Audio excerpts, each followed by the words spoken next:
Halo guys, kenalin gue Mutia sebagai moderator di podcast kita kali ini. Oke, jadi di podcast kita kali ini tuh bakal membahas salah satu sejarah, salah satu kota yang ada di Indonesia. Ada juga tema untuk podcast kita kali ini. Jadi temanya adalah berbincang asik tentang sejarah. Sebelum lanjut ke podcastnya, kita bakal perkenalan dulu nih. Oke, siapa duluan yang mau memperkenalkan diri? Oke, gue Lani. Gue Farhan. Gue Ekit. Nah, itu nama-nama mereka ya guys. Jadi untuk yang bakal kita bahas kali ini adalah tentang pertempuran Palembang.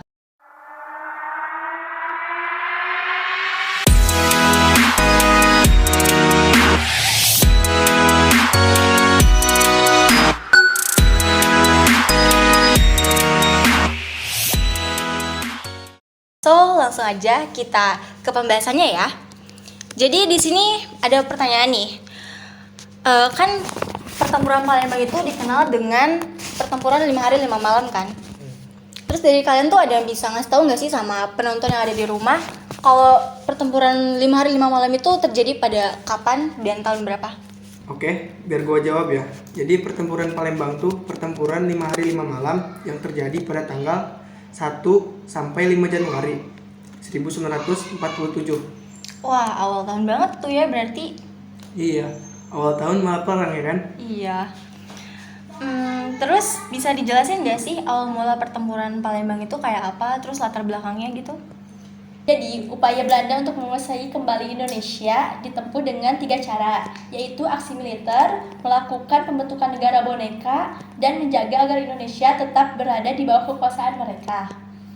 Palembang adalah salah satu wilayah strategis Indonesia yang menjadi tujuan Belanda untuk kembali mereka kuasai karena kekayaan alamnya serta potensi Palembang sebagai pusat pemerintahan, kekuasaan militer, dan kegiatan politik maupun ekonomi di Sumatera Selatan. Nah, terus konflik awal terjadi ketika ada tentara Belanda menginginkan kota Palembang dapat dikosongkan segera. Namun permintaan tersebut ditolak oleh seluruh rakyat Palembang sehingga berakhir baku tembak. Oke, lanjut nih. Siapa aja sih yang terlibat dari pihak Indonesia dalam pertempuran itu? Jadi ada beberapa tokoh penting yang memimpin jalannya pertempuran dari pihak tentara dan pejuang Indonesia. Di antaranya adalah Kolonel Maludin Simbolan, Letnan Kolonel Bambang Utoyo, Mayor Rasyid Nawawi, dan Kapten Alamsyah. Nah, coba bisa tolong sebutin nggak sih pusat pertahanan Belanda?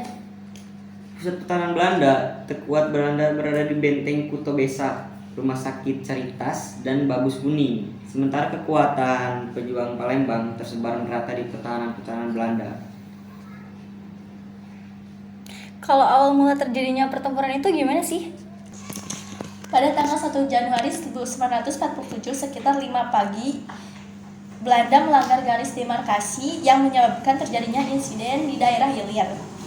Hal inilah yang menjadi pemicu pecahnya rangkaian pertempuran selama 5 hari berturut-turut atau disebut Perang 5 Hari 5 Malam di Palembang pada pagi pertama pergantian tahun 1947 itu. Mobil-mobil jeep milik yang membawa penuh serdadu Belanda.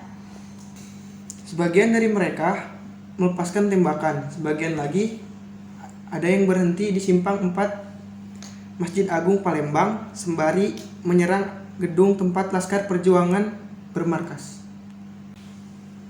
Situasi ini membuat kaum pejuang dan militer Indonesia di Palembang memutuskan untuk bertindak. Pasukan TRI dan para laskar kemudian mengepung tempat-tempat kedudukan Belanda.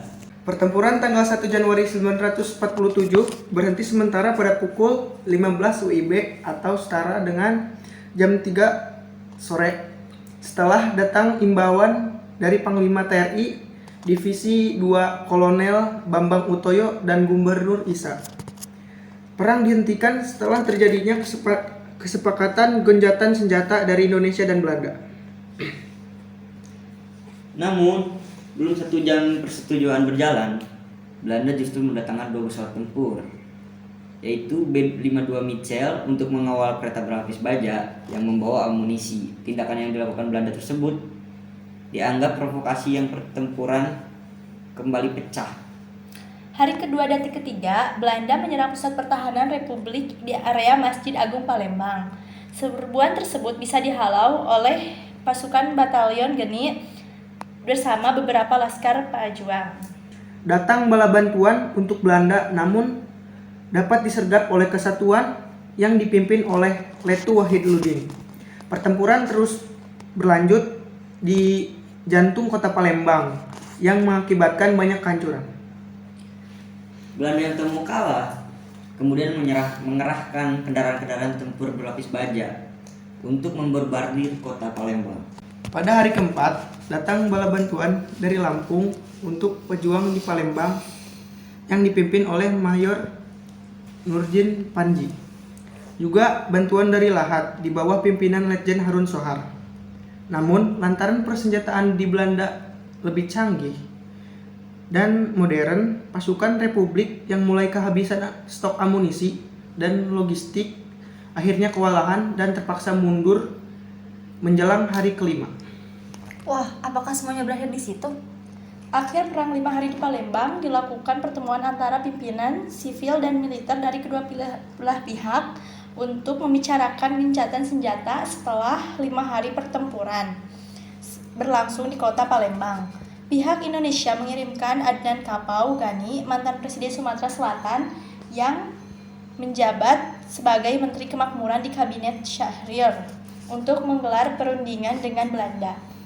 Terus ada hasil nggak sih dari hasil perundingan itu?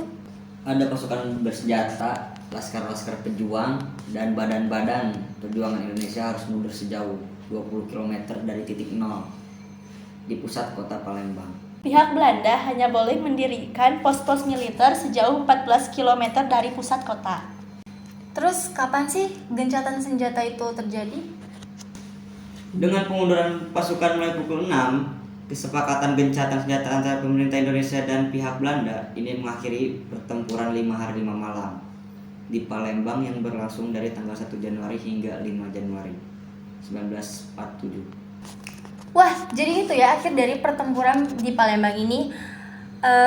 Gimana guys, kalian udah denger kan tadi kalau misalkan pertempuran Palembang itu kayak apa dan ceritanya itu kayak apa, terus siapa aja yang terlibat gitu kan.